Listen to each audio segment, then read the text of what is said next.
तिमिरान्धस्य ज्ञानाञ्जनशलाकयः चक्षुरुन्मिलितं येन तस्मै श्रीगुरुवे नमः। हरे कृष्णा। आज गीता श्रृंखला के 53वें सत्र में आप सभी भक्तों का हार्दिक स्वागत है। आज हम श्रीमद् भगवद गीता के दूसरे अध्याय के श्लोक क्रमांक 24 का अध्ययन करेंगे। श्लोक इस प्रकार है। असिद्ध अयम अदायम अयम अक्लेद्य अशोष्य एव च नित्य सर्वगत स्थाणु अचल अयम सनातनः। अर्थात यह आत्मा अखंडित तथा अघुलनशील है, इसे न तो जलाया जा सकता है न ही सुखाया जा सकता है। यह शाश्वत, सर्वव्यापी, अविकारी, स्थिर तथा सदैव एक सा रहने वाला है। मैंने पिछले श्लोक में आपको बताया कि भगवान श्री कृष्ण आत्मा के विषय में और विस्तार से बताना चाह रहे, जिससे हम बहुत ही सरल से सरल तरीके से इसे समझ सके। तो यहाँ पे आत्मा का एक और विशेष गुण बताते हुए और अधिक जानकारी हमें प्रदान की गई है कि आत्मा है वो किस प्रकार हर एक परिस्थिति में जीवित रह सकती है। आत्मा है वो किसी भी अवस्था में रह सकती है, चाहे वो जल में हो, थल में हो, अग्नि में हो, हर जगह आत्मा है वो। हम अभी तात्पर्य में पढ़ेंगे कि किस प्रकार रह सकते हैं, परंतु मैं आपको जो बताना चाह रहा हूं कि आत्मा है वो हर एक अवस्था में, किसी भी अवस्था में रह सकती हैं। अणु आत्मा के इतने सारे गुण यही सिद्ध करते हैं कि आत्मा पूर्ण आत्मा का अणु अंश है और बिना किसी परिवर्तन के निरंतर उसी तरह बना रहता है। आत्मा के जो गुण बताए गए हैं कि आत्मा अखंडित है तथा अघुलनशील है, इसे न तो जलाया जा सकता है न ही सुखाया जा सकता है। यह शाश्वत, सर्वव्यापी, अविकारी, स्थिर तथा सदैव एक सा रहने वाला है। आत्मा की मात्रा कभी बढ़ती नहीं है। जिस प्रकार हमारा शरीर है वो प्रारंभ में बाल्यकाल अवस्था में एक छोटा सा बच्चे के रूप में रहते हैं, धीरे धीरे कुछ समय के उपरांत वयस्क होता है, फिर धीरे धीरे बड़ा होता है, फिर वृद्ध होता है, फिर उसका मृत्यु हो जाती है। परंतु आत्मा की स्थिति कभी परिवर्तित नहीं होती। आत्मा की स्थिति सम यानी कि वही बनी रहती है। यहाँ पर हमें यह समझना होगा कि आत्मा आया कहाँ से और इस भौतिक जगत में क्यों आया है। अभी तक आत्मा के विषय में पढ़ तो रहे हैं, लेकिन ये तो जानकारी होनी चाहिए कि आत्मा है क्या, आत्मा आया कहाँ से और आत्मा इस भौतिक जगत में क्यों आया गया। अनेक महात्माओं के मुख से सुना है कि आत्मा है वो भगवान का परम अंश होने के नाते भगवान के धाम वैकुंठ लोक में नित्य रूप से भगवान के साथ निवास कर रहा था और प्रतिदिन भगवान की सेवा में इतना संलग्न था, परम प्रसन्न था। परंतु हमने स्वतंत्र भोग की इच्छा करी। संतगण उदाहरण देते हैं कि जिस प्रकार, बहुत ही सरल भाषा में उदाहरण समझाते हैं जिससे हमें समझने में आसानी हो कि जिस प्रकार एक घर में माता घर में खाना बना रही है किचन में जाके, जिसके घर पे बच्चे हैं वो इस बात को और भी अच्छे से समझ सकते हैं कि माता जब घर पे खाना बनाती है तो उनके छोटे छोटे बच्चे होते हैं, गुड़िया होती है, नन्ही सी गुड़िया होती है, वो माता से जाके कहती, माता मुझे भी खाना बनाना, मैं भी खाना बनाऊंगी। तो माता को मालूम है कि नहीं, वो बच्ची खाना नहीं बना सकती क्योंकि उसके हाथ जल जाएंगे, उससे भी इतना ज्ञान नहीं है कि किस प्रकार खाना पकाया जाए। परंतु बच्ची बार बार जिद करती है कि नहीं माता मैं भी बनाऊंगी। हालांकि बच्ची वो अज्ञानता के कारण कर रही है कि और उसे अंदर से जिज्ञासा है, उत्सुकता है कार्य करने की, तो बार बार कहती है कि माता मैं भी बनाऊंगी, मैं भी बनाऊंगी। तब माता क्या करती है? माता एक किचन का, रसोई का एक नकली सेट, प्लास्टिक का सेट लाकर बच्चे को खिलौने के रूप में दे देती है। बोले कि हाँ ठीक है, इसके ऊपर खाना बनाइए। बच्ची क्या करती है? उस खिलौनों को लेकर, खिलौने में भी हर एक प्रकार का गैस होता है, चूल्हा होता है, उसके ऊपर अलग अलग रखने के बर्तन होते हैं, किसी में कढ़ी बनाने का, किसी में दाल बनाने का, किसी में व्यंजन बनाने का, अलग अलग सेट बना हुए रहते हैं। आज के जो बिजनेसमैन है वो भी बहुत ही बुद्धिमान है, बच्चों की आवश्यकताओं के अनुसार ही कुछ न कुछ खिलौने बनाते रहते हैं। डॉक्टर सेट है, किचन सेट है, वगैरह वगैरह अनेक प्रकार के सेट है वो बनाते रहते हैं, जिससे बच्चे जैसे ही देखें ना उसे तुरंत खरीद लेते हैं। माँ से जिद करके भी उसे खरीद कर घर पे लेके आते हैं, या फिर माता पिता स्वतः ही सामने से लाकर बच्चों को देते हैं ताकि बच्चे खेलने में व्यस्त रहें, खेलते रहें और हमें काम करने दें। तो वो बच्चे को जब किचन सेट देते हैं, बच्चा अनेक प्रकार से व्यंजन बनाता है, माँ से बार बार पूछता भी है, माँ मैं ऐसा बना रही हूँ, माँ मैं ऐसा बना रही हूँ, आप भोजन करेंगे क्या, आप ये खाएंगे क्या।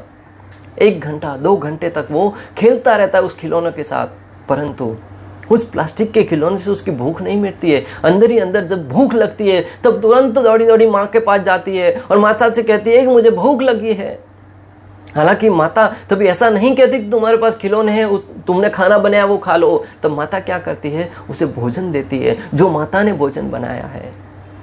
मैं आपको जो यहाँ पे बताना चाह रहा हूं कि बच्चे को माता ने खिलौने का सेट क्यों दिया, क्योंकि वो जिद कर रहे थे और खाना बनाने के लिए जिद कर रही थी, स्वतंत्र रूप से अपने हाथ से खाना बनाने के लिए जिद कर रही थी। तो माता ने ये प्लास्टिक का खिलौने का सेट दे दिया, फिर वो जैसे ही बनाने लगी परंतु उससे उसकी भूख नहीं मिटी। ठीक उसी प्रकार हम भी भगवान के धाम में, भगवान के नित्य सेवक के रूप में, भगवान के पुत्र के रूप में रह रहे थे, भगवान की सेवा में संलग्न थे, भगवान की पूर्ण कृपाओं के ऊपर आश्रित थे। जो भगवान से प्राप्त होता था उसे स्वीकार करते थे।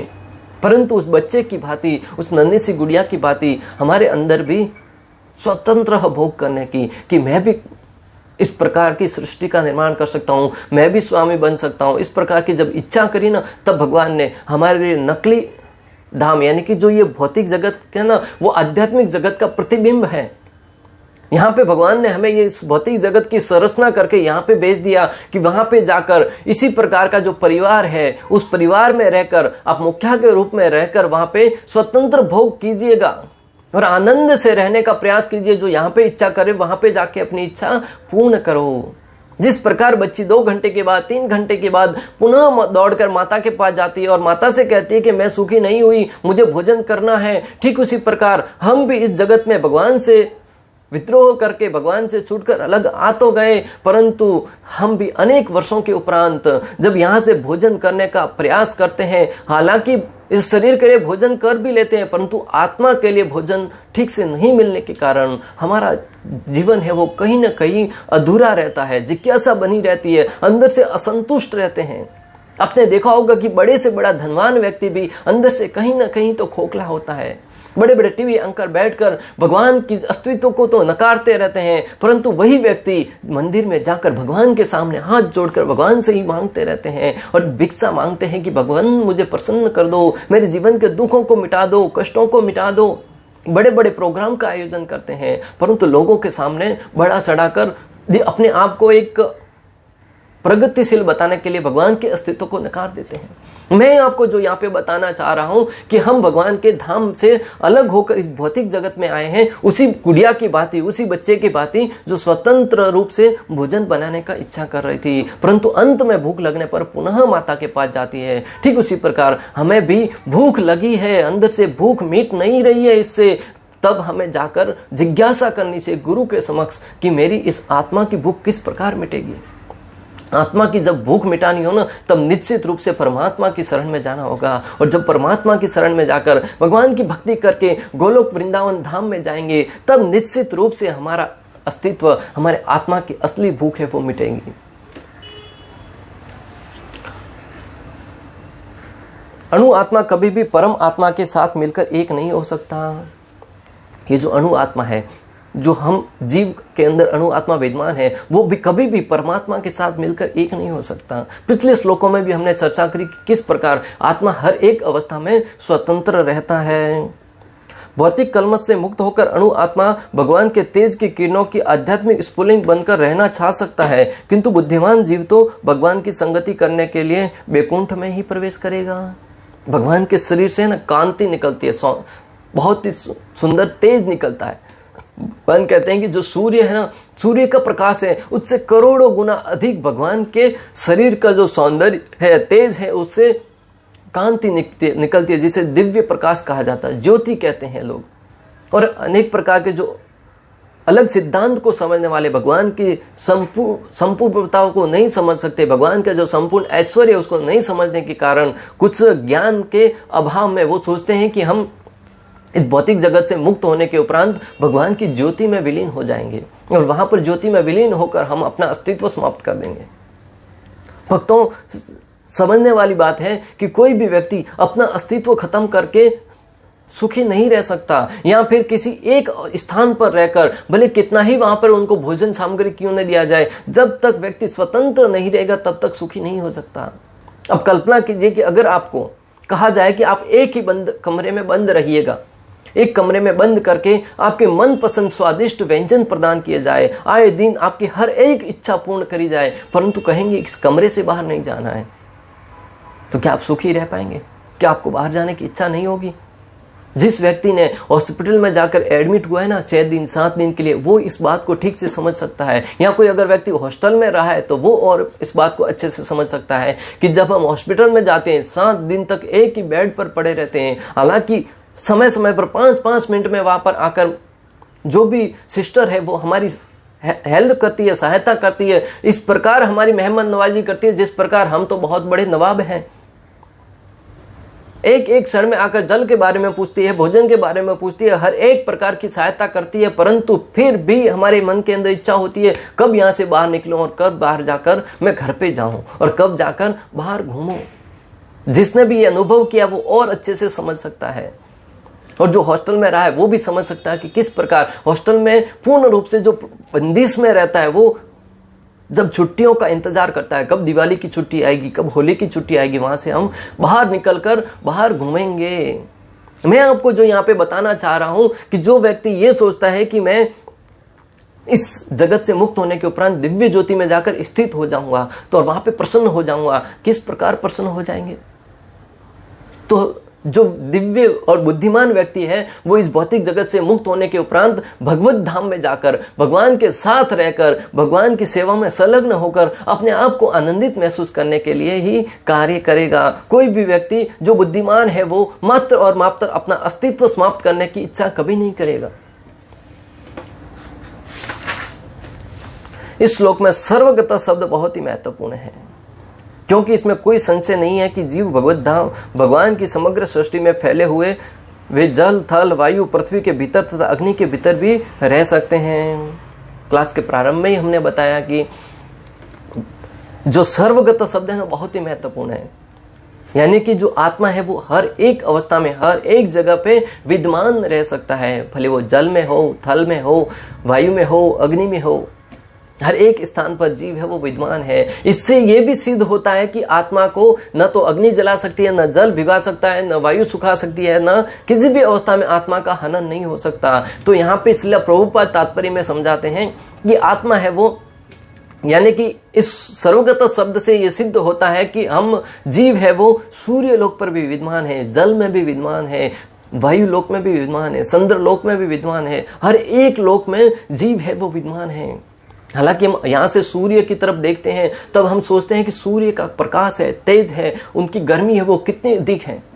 गर्मी के दिनों में हम घर से बाहर भी निकलते, छाता लेके निकलते हैं या धूप को सहन नहीं कर पाते। फिर और जो सूर्य हमारे से करोड़ों मील दूर है वहां से यहाँ तक उसकी तेज इतना धूप यहाँ पे आ रहा है तो वहां पे कितनी गर्मी होगी, और उस गर्मी में जीव किस प्रकार जीवित रह पाएगा। तो आचार्यगण संतगण समझाते हैं कि ये जो हमें शरीर मिला है ना वो देश काल परिस्थिति के अनुसार विशेष प्रकार का शरीर मिला, हमें प्रदान किया गया है। जब जिस प्रकार व्यक्ति के किसी को ठंडी लगता है तो ठंडी लगता है, ओढ़ने के लिए कुछ कंबल नहीं मिलता है तो वो क्या करता है, अपने आप को एडजस्ट कर लेता है, उस बिस्तर के अंदर भी कभी कभी घुस जाता है, जो बिछाने का बिस्तर है उसके अंदर घुस जाता है, या अपने आप को सिकुड़ कर रख देता है। अग्नि की अवस्था में जब धूप होती है तब किसी सांव के जाके नीचे स्वतः ही बैठ जाता है। ऐसे अनेक प्रकार, जो व्यक्ति कभी ऐसे स्थान पर गया है ठंड के स्थान पे जहां पे कुछ ठंड के वस्त्र या गर्म वस्त्र कैरी करना भूल गया, तब वहां पे जाके वो दुखी होता है, तब अपने आप को अवस्था में ढाल लेता है। मुझे ठीक ठीक याद आ रहा है, एक बार हम हॉस्टल से पिकनिक पे जा रहे थे, तब छोटे से थे, स्कूल से कुछ उस वहां के मौसम के बारे में जानकारी नहीं थी। आजकल तो जब व्यक्ति घर से निकलते हैं तो वहां के बारे में हर एक प्रकार की जानकारी अर्जित कर लेते हैं कि कैसा मौसम होगा, कितना डिग्री मौसम होगा, क्या क्या लेना है। यहाँ तक कि लोग प्रतिदिन स्वेटर भी पहनने के लिए अलग अलग लेते हैं ताकि फोटो अच्छे आए। परंतु हम स्कूल से निकल गए, रास्ते में जाते जैसे ठंड बढ़ने लगी, हर एक बच्चा है वो बस की सीट के नीचे घुसने लगा, नीचे की तरफ प्रवेश करके ठंड से बचाने का अपने आप को प्रयास करने लगा। जो इतनी देर तक खिड़कियां खोलकर बाहर की हवा का आनंद ले रहा था, वही उस खिड़कियों को बंद करके पूर्ण रूप से अपने आप को ठंड से बचाने का प्रयास करने लगा। मैं आपको जो यहाँ पे बताना चाह रहा हूं कि सूर्य लोक में जो जीव रहते हैं वो भी वहां पे रहते हैं, उनकी शरीर अलग प्रकार का प्रदान किया गया है। जो जल में रहने वाले जीव हैं उनके लिए शरीर अलग प्रकार का प्रदान किया गया है। जो वायुलोक में रहते हैं उनके लिए अलग प्रकार का शरीर प्रदान किया गया है। हर एक अवस्था में जीव है वो किसी भी अवस्था में किसी भी स्थिति में रह सकता है। हम मात्र और मात्र अपने आप को ही बड़ा ज्ञानी समझते हैं और सोचते, अपनी दृष्टि से सोचने का प्रयास करते हैं कि ये जीवन है वो इतना ही है। भगवान श्री हरि की सृष्टि है वो बहुत बड़ी है भक्तों। ये भौतिक जगत, ये पृथ्वी तो उनका मात्र एक छोटा सा बिंदु है। भक्ति सिद्धांत सरस्वती ठाकुर समझाते थे कि एक बार एक मेंढक था, वो किसी तालाब में रहता था और मेंढकी अपने बच्चों के साथ रहती थी वहां पे। एक दिन मेंढक उछलते उछलते उस तालाब के किनारे पे आ गया, जलाशय के किनारे पे आ गया। वहां पे एक हाथी जल पीने के लिए आया हुआ था और उसने जैसे ही अंदर जल पिया, मेंढक उतने में उछलता उछलता किनारे पे आया। उसने देखा, विशाल हाथी को देखा। अभी तक वो क्या था, उसने जल के अंदर ही अपने परिवार को ही देखा था कि मेंढक है, मेंढकी है, उसके पिताजी हैं, उनके भाई हैं, छोटा सा परिवार है, वो रहते थे कि उनका आकार इतना ही है। तो उसको लगा कि जो संसार में जीव है उनका आकार हमारे से बड़ा नहीं हो सकता। परंतु जैसे ही उस जलाशय से बाहर आया और विशाल हाथी को देखा, उसने देखा कि हाथी का शरीर इतना विशाल है। तुरंत वो जल के अंदर प्रवेश किया और अपनी माता को बताने लगा, हे माते, आपको पता है बाहर बहुत बड़ा प्राणी आया है। तब उस मेंढकी को भी अहंकार था, बोले कितना बड़ा? अपने मुख के अंदर हवा भर के कहने लगी, इतना बड़ा? तब उस बच्चे ने कहा, नहीं और इससे बड़ा। तब मेंढकी और हवा भर के कहने लगी, इतना बड़ा? मुंह फुलाकर, शरीर फुलाकर के, और इतना बड़ा? तो बच्चे ने कहा, नहीं और इससे विशाल। अभी हाथी की तुलना थोड़ी ना की जा सकती है। तो जैसे जैसे मेंढकी है वो अपने शरीर का आकार बढ़ाती गई, अंदर फूल हवा भर भर के एक समय ऐसा आया कि उसका शरीर है वो फट गया। कहने का तात्पर्य यह है कि जो हम अपनी दृष्टि से समझने का प्रयास करते हैं ना, वो सही अनुपात नहीं होता है जानने का। ये संसार है बहुत विशाल है, इस संसार के परे, इस भौतिक जगत से परे भी भगवान की सृष्टि है वो बहुत विशाल है। तो हमें समझना होगा कि शास्त्रों में जो ज्ञान दिया गया उसे समझकर, भगवान की प्रभुता को समझकर हमें समझना होगा कि भगवान कितने महान होंगे। जब इस सृष्टि में एक एक जीव है वो इतना महान है, उतने सुंदर सुंदर सदृश्य बनाए गए हैं, जब ये इतने महान है तो भगवान कितने महान होंगे। इस जगत के आज के जीवों के अधोगति का कारण तो देखो भक्तों, लोगों के तर्क तो देखिए। एक व्यक्ति कहता है कि भगवान वगैरह कुछ नहीं है, मात्र और मात्र भगवान शरीर, व्यक्ति के हर एक के शरीर में एक बटन होता है, एक स्विच होता है, जो जैसे ही स्विच बंद हो जाता है व्यक्ति की मृत्यु हो जाती है ऑटोमेटिक। परंतु व्यक्ति की मृत्यु होगी कैसे? स्विच बंद कौन करेगा? ये सुंदर प्रकृति बनाई गई है, सुंदर सुंदर फूल बनाए गए हैं, सुंदर सुंदर हरियाली बनाई गई है। फूलों की भी देखिए ना, सूर्य उदय होता है तब वो खिलते हैं, सूर्य अस्त होने पर तुरंत मुरझा जाते हैं। इतने सुंदर प्रकृति है, इतने सुंदर झरने बह रहे हैं, नदियां बह रही हैं, बहुत समय पर सूर्य उदय हो रहा है, समय पर सूर्य अस्त हो रहा है, समय समय पर हर एक व्यक्ति का चलायमान हो रहा है। ग्रह अपने अपने जगह पर अटके हुए हैं, कोई ग्रह किसी से टकराता नहीं है। हर एक की स्थिति बहुत ही अच्छे से सुचारू रूप से ढंग से चल रही है। तो कोई ना कोई इस प्रकृति के पीछे कोई ना कोई तो जीव, कोई ना कोई व्यक्ति तो होगा। भगवान कहते भी हैं कि जिस प्रकार मोतियों की माला बनी होती है, हर एक व्यक्ति को मोतियों की सुंदर माला दिखती है, परंतु माला के पीछे किसके ऊपर पिरोई गई है वो धागा कोई नहीं देखता। वो धागा भगवान कहते हैं मैं हूं।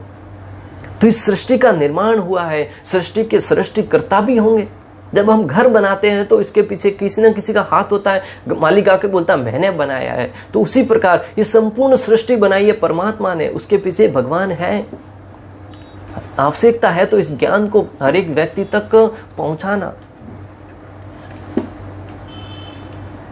आज वैज्ञानिक कहते हैं कि जिराफ का गर्दन खाना खाने के लिए बढ़ गया। डार्विन नाम का एक वैज्ञानिक है, उसने सिद्धांत दिया कि ये जिराफ है ना, वो पहले जेब्रा था। जेब्रा ने भोजन करने के लिए जैसे मुंह ऊपर करता गया, उसकी गर्दन है वो बढ़ती गई। कल्पना कीजिए भक्तों, आप तो बहुत बार गर्दन ऊपर करते होंगे, कभी गर्दन बढ़ी है क्या? और कहता है कि भालू था, एक बार जलाशय में जल पीने के लिए गया और जैसे जल पीने गया वो तो पानी में गिर गया और पानी में अपने आप को बचाने लगा और उसका शरीर से वो व्हेल मछली बन गया। कितना बहुत ही घटिया सिद्धांत देते हैं। क्या कोई व्यक्ति जल में गिर जाता है तो वो तैरने का प्रयास करता बचने का, उसका शरीर परिवर्तित हो सकता है क्या? वो हो सकता है शरीर के अंदर, जल के अंदर गिरकर मर जाएगा, डूबकर मर जाएगा, उसके शरीर का आकार परिवर्तित नहीं होता। और सबसे बड़ा आश्चर्य की बात तो यह है कि उन्होंने सिद्धांत देते हैं वैज्ञानिक की, मनुष्य वो बंदर था पहले, बंदर की स्थिति धीरे धीरे बदलती गई, वो बैठता गया और बंदर धीरे धीरे 2 पांव पर चलने लगा और बंदर से मनुष्य बन गया। और वो पाठ्यक्रम, दुर्भाग्य की बात तो देखिए हमारी सरकार है वो स्कूलों में भी पढ़ाती है और एक ऐसा चित्र बनाती है, पहले बंदर था, बंदर 2 पांव पर चलने लगा, उसकी पूंछ धीरे धीरे घिसती गई और फिर वो मनुष्य बन गया। और लोग इसको बहुत ही आसानी से स्वीकार भी करते कि हाँ हम तो बंदर की संतान है। अरे बंदर, आज तक आपने देखा कोई बंदर को मनुष्य बनते हुए? नहीं बनते। बंदर बंदर ही रहता है, मनुष्य मनुष्य ही रहता है, भालू भालू ही रहता है, जिराफ जिराफ ही रहता है। हर एक जीव की संरचना भगवान ने अलग तरीके से करी है, परंतु फिर भी अज्ञानता के कारण हम अपने शास्त्रों को समझने की बजाय हम उन जो अज्ञानी वैज्ञानिक उनके सिद्धांतों को आसानी से स्वीकार कर लेने के कारण हम अधोगति की तरफ बहुत ही तेजी से, बहुत ही गति के साथ आगे बढ़ रहे हैं और ये हमारे पतन का कारण है। आज हम देख भी रहे हैं कि हर एक जीव है वो दुखी है, बहुत ही प्रताड़ित है। उसका एकमात्र कारण है हमारी सनातन संस्कृति से दूर जाकर पाश्चात्य संस्कृति को अपनाना। भौतिक शरीर आत्मा का वास्तविक स्वरूप नहीं है, यह मात्र एक जन्म के लिए हमें रोल मिला है। ये भौतिक शरीर है वो इस आत्मा का वास्तविक स्वरूप नहीं है, ये मात्र इस जगत में, इस जीवन के लिए हमें रोल मिला गया है। जिस प्रकार कोई नाटक करता है, नाटक करता क्या करता है, कोई नाटक के लिए अलग रोल लेता है, हालांकि मनुष्य है परंतु कभी राम जी का रोल ले लेता है, कभी बंदर का रोल लेता है, कभी किसी का रोल लेता है, कभी पुलिस का रोल लेता है, कभी सिपाही का रोल ले लेता है, अलग अलग रोल लेता है। परंतु 2 घंटे की नाटक समाप्त होने के उपरांत वापस वो पुनः मनुष्य बन जाता है। अगर कोई व्यक्ति उसी रोल में घूमता रहेगा तो पुलिस बनकर, नकली पुलिस बनकर घूमता रहेगा तो पुलिस मारेगी। उसी प्रकार ये जो हमें भौतिक शरीर मिला है वो भी हमें मात्र और मात्र इस जन्म में 50 साल 100 साल के लिए ये रोल करने के लिए मिला है। हमारा असली अस्तित्व है आत्मा, यानी कि भगवान का परम हितैषी, परम मित्र, भगवान के साथ रहकर भगवान की सेवा करने वाला आत्मा है वो आध्यात्मिक है। इसलिए इसके बारे में जानने के लिए हमारी चेतना को आध्यात्मिक ज्ञान द्वारा शुद्ध करना होगा, तभी हम इसे ठीक से समझ पाएंगे। आत्मा है वो आध्यात्मिक है, दिव्य है, और उसे समझने के लिए भी हम इस भौतिक बुद्धि से नहीं समझ पाएंगे कि मुझे दिखेगा तो ही मानूंगा। नहीं, इसे समझने के लिए भी हमारे अंदर आध्यात्मिक चेतना का निर्माण करना होगा। और आध्यात्मिक चेतना का निर्माण कैसे होगा? चैतन्य महाप्रभु शिक्षाष्टक में समझाते हैं, चेतौ दर्पण मार्जनम भव महादावाग्नि निर्वापणम श्रह कैर्व चंद्रिका वितरणम विद्यावधूर जीवनम आनंदाम्बुधिवर्धनम प्रतिपदम पूर्णामृत आस्वादनम सर्व आत्मसंपन्नम परम विद्यते श्री कृष्ण संकीर्तनम। चैतन्य महाप्रभु कहते हैं कि हमारे हृदय का मार्जन करना होगा। और हृदय का मार्जन कैसे करना होगा? संकीर्तनम के द्वारा, कीर्तन के द्वारा, भगवान की दिव्य ध्वनि हरे कृष्णा कृष्णा कृष्णा हरे हरे, हरे राम राम राम हरे हरे, इस दिव्य ध्वनि का गुणगान करते हुए उसके अंदर नृत्य करना होगा। और उसके धीरे धीरे जब हम इसका जप करेंगे हमारे हृदय का मार्जन होता जाएगा, साफ होता जाएगा। और जब हृदय का मार्जन होगा ना, तब हम इस भगवान की दिव्य आध्यात्मिक चेतना के विषय में समझ जाएंगे। हम जब उस स्तर पर आएंगे कि हम आत्मा के ज्ञान को समझ सकते हैं, तब हम आत्मा के विषय में ठीक ठीक जानकारी प्राप्त कर सकते हैं। अगर हम उसके बारे में जानकारी नहीं प्राप्त करेंगे, नहीं समझ पाएंगे, तो फिर हम आत्मा के विषय में ज्ञान अर्जित नहीं कर सकते। इसलिए हमारा कर्तव्य होना चाहिए कि हम हमारे शारीरिक स्तर को आध्यात्मिक स्तर प्राप्त करने के लिए चेतना को शुद्ध करें। आध्यात्मिक चेतना जागृत करने के लिए, हरिनाम के प्रति रुचि उत्पन्न करने के लिए हमें प्रभुपाद जी द्वारा लिखित पुस्तकों को पढ़ना चाहिए। और दूसरा मार्ग है कि हमें विशेष रूप से ये भी बहुत महत्वपूर्ण है कि आध्यात्मिक ज्ञान अर्जित करने के लिए श्रील प्रभुपाद द्वारा प्रदान की गई पुस्तकों का अध्ययन करना चाहिए। उन पुस्तकों का जब हम अध्ययन करेंगे ना, तब हमारे हृदय में ज्ञान आता जाएगा। श्रील प्रभुपाद जी से एक बार उनके शिष्य ने पूछा कि प्रभुपाद जी मेरे लिए तपस्या क्या है? तब श्रील प्रभुपाद ने कहा कि तुम्हारे लिए तपस्या यह है कि तुम मेरी पुस्तकों को पढ़िए। तब एक व्यक्ति ने अभी क्लास में परम पूज्य राधानाथ स्वामी महाराज, जो कि श्रील प्रभुपाद के शिष्य हैं, उनसे पूछा कि महाराज जी, प्रभुपाद जी ने कहा कि मेरी पुस्तकों को पढ़िए, और परंतु हम प्रभुपाद जी की पुस्तकों को पढ़ने के लिए अपने मन के अंदर, अपने हृदय में रुचि कैसे उत्पन्न करें? तब श्रील परम पूज्य राधानाथ स्वामी महाराज उनके प्रश्न का उत्तर देते हुए बहुत ही सुंदर ढंग से समझाते हैं कि किस प्रकार आप निरंतर श्रील प्रभुपाद की पुस्तकों को पढ़ने के लिए अपने अंदर प्रेरणा उत्पन्न कर सकते हैं। महाराज के समझाने का तरीका बहुत ही गहन, बहुत ही विशाल, बहुत ही अनोखा है कि किस प्रकार हम प्रभुपाद जी की पुस्तकों को पढ़ने के लिए अपने अंदर जिज्ञासा उत्पन्न कर सकते हैं। इसलिए हमें प्रतिदिन परम पूज्य राधानाथ स्वामी महाराज के आचार्यों के लेक्चरों को सुनना होगा, उनकी कथाओं को सुनना होगा। जब हम कथाओं को सुनेंगे ना, धीरे धीरे हमारी मन की स्थिति है वो धीरे धीरे भगवान की कथाओं को सुनने के प्रति आश्वस्त होती जाएगी।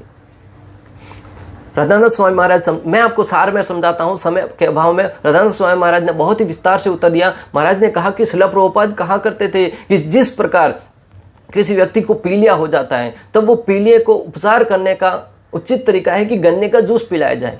हालांकि उस अवस्था में उसको गन्ने का जूस कड़वा लगता है, फिर भी एकमात्र उपचार है कि बार बार उस गन्ने का जूस को पिया जाए। जब वो गन्ने के जूस को बार बार पिया जाएगा तब उसके जो रोग है पीलिया का वो धीरे धीरे समाप्त हो जाएगा। ठीक उसी प्रकार इस भौतिक जगत में हमें भी भवरोग लगा हुआ है और इस भवरोग को उतारने का एकमात्र तरीका है प्रभुपाद जी की पुस्तकों को पढ़े, आध्यात्मिक पुस्तकों को पढ़े। और हालांकि हमें आध्यात्मिक पुस्तकों को पढ़ने में रुचि नहीं आती है, जिस प्रकार पीलिया होने पर व्यक्ति को गन्ने का जूस भी स्वादिष्ट नहीं लगता, कड़वा लगता है, उसी प्रकार हमें भी ये भवरोग होने के कारण पुस्तकें वो अच्छी नहीं लगती, पढ़ने में अच्छा नहीं लगता। फिर भी जिस प्रकार पीलिया का एकमात्र उपचार है गन्ने का जूस पीना, इस भवरोग का एकमात्र उपचार है उन पुस्तकों को बार बार पढ़ें, बार बार पढ़ें। धीरे धीरे हमारा जब भवरोग धीरे धीरे उतरता जाएगा ना, तब हमें पुस्तकें परम आनंदित लगने लगेगी, परम स्वादिष्ट लगने लगेगी। और उस अवस्था में व्यक्ति की चेतना है वो धीरे धीरे शुद्ध होती जाएगी और वो दिव्य आनंद की अनुभूति करने लगेगा। इस प्रकार आज के श्लोक क्रमांक 24 में हमने अनेक प्रकार से समझा कि किस प्रकार व्यक्ति है वो आत्मा के इस अस्तित्व को समझकर, आत्मा है वो हर एक अवस्था में, भाई जल में हो, अग्नि में हो, वायु में हो, हर एक जगह पर विद्यमान रह सकता है। इसकी अवस्था को समझकर अपने आप को भगवत धाम में लेके जाने का अधिकारी बना सकता है। भगवान के ज्ञान को अर्जित करके आत्मा को प्रसन्न करके परम आनंद में रह सकता है। श्लोक क्रमांक 24 का भक्ति वेदांत तात्पर्य पूर्ण हुआ। अंत तक हमारे साथ बने रहने के लिए आप सभी का हृदय पूर्वक, प्रेम पूर्वक बहुत बहुत धन्यवाद। श्रीला प्रभुपाद की जय। श्री श्री राधा गोपीनाथ भगवान की जय। श्रीमद् भगवद गीता की जय। हरे कृष्णा कृष्ण कृष्ण हरे हरे, हरे राम